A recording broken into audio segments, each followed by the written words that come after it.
Ah, abot na ito sa Amerika ini.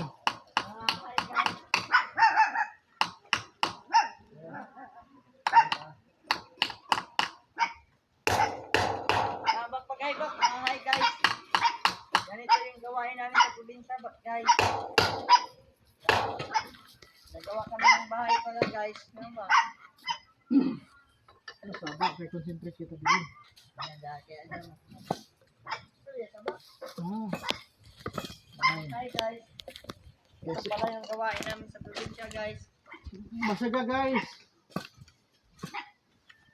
Baka gusto niyo guys magpagawa ng bahay. Gusto nyo ng labor guys. Kami. Dito lang si Puti guys. Handang mag-labor guys. Hi guys na kailangan nyo ng masun.